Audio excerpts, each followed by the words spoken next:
Bonjour Martial, Bonjour Nicolas. je te laisse te présenter. Alors oui, sans problème, je suis Martial, je suis le Regional Manager PADI pour l'Europe francophone, l'Afrique francophone, la Polynésie française à partir du 1er janvier prochain et consultant pour les Antilles.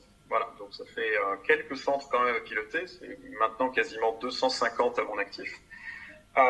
Et l'idée du Regional Manager, c'est d'accompagner les centres dans le développement des différentes activités, incluant entre autres l'apnée. Voilà, c'est une de nos stratégies de développement au niveau de PADI worldwide. Alors justement, l'apnée, ça représente quelle place chez Paddy? Ah, c'est une bonne question et la réponse est assez simple. En fait, pour l'instant, l'apnée a été modélisée, nous, il y a 2016. Donc, les premiers cours sont arrivés officiellement en 2016. L'apnée représente, en l'état actuel sur le marché francophone, 1% du marché. Donc c'est pas très gros. Pour autant, la potentialité, elle est monstrueuse. Alors pourquoi ça prend du retard? Simplement, si on veut implanter des choses vertueuses au niveau d'un organisme de certification, il faut d'abord créer les premiers instructeurs, mais surtout créer les premiers traîneurs, les formateurs d'instructeurs. Et ça, bien évidemment, ça prend du temps. On ne peut pas le faire comme ça sur un claquement de doigts. Alors, on a eu quelques reconnaissance, équivalence. Alors, c'est pas tout à fait des équivalences parce qu'il y a quand même un protocole, il faut s'imprégner des philosophies, des standards de chaque organisme de certification. Mais pour autant, ça prend du temps. Et au-delà des hommes, il faut également des centres. Donc, ça prend. Le décollage est long, comme à chaque fois, mais la potentialité, on escompte au niveau de PADI que le freediver devrait arriver au moins au même niveau que la plongée bouteille en termes de certification.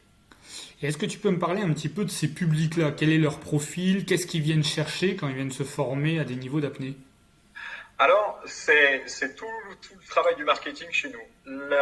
On a découvert que l'apnée, en fait, il y avait cette notion qu'on n'a pas dans la plongée bouteille, qui est la notion plutôt de compétition, de dépassement de soi. C'est une pas. Alors, l'idée du freediver n'est pas de créer des compétiteurs apnée. Là, il y en a des très très bons, et surtout chez nous en France. Alors, on peut le dire. Mais c'est pas du tout l'objet. L'objet, par contre, c'est d'aider les gens à repousser leurs limites sur 3 niveaux d'apnée. Enfin, il y en a un quatrième, un petit qu'on appelle le basique.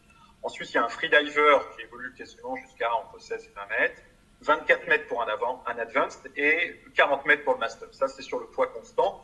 Et bien évidemment, sur l'apnée statique, comme l'apnée dynamique, on a également, ça monte crescendo. Donc l'idée là, c'est plutôt de retrouver des compétiteurs contre eux-mêmes. Voilà, des gens qui veulent dépasser leur propre record. C'est vraiment le public ciblé aujourd'hui. Comment tu vois les perspectives de ce marché de l'apnée? Excellente. Excellente. Le plus gros manque actuellement pour nous, pour être tout à fait franc, c'est l'absence de cadre.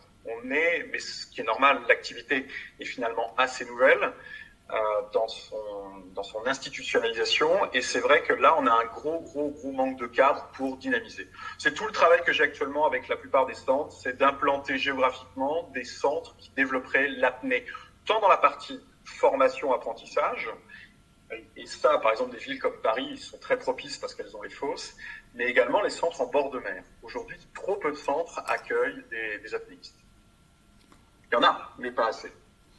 Et concernant le marché de l'emploi? Énorme, énorme, parce que là encore, c'est une potentialité pour les structures de plongée, pour optimiser un peu les outils existants des bateaux, les moniteurs, la vente de matériel. Alors, ça, c'est une définition qui est très PADI, très RSTC, mais normalement, un dive center, dans sa traduction, c'est une école de plongée accompagnée d'un magasin. Pour chaque activité plongée, l'idée, c'est pouvoir proposer des pièces d'équipement en plus. Ces pièces d'équipement, bien évidemment, si c'est directement fait par le moniteur, c'est une possibilité de rémunération en plus pour le moniteur, c'est une possibilité de marge, de gains supplémentaires pour l'entreprise. Donc, il y a un gros marché. Gros marché. Merci beaucoup Martial. Mais de rien, À bientôt. à votre disposition. Merci.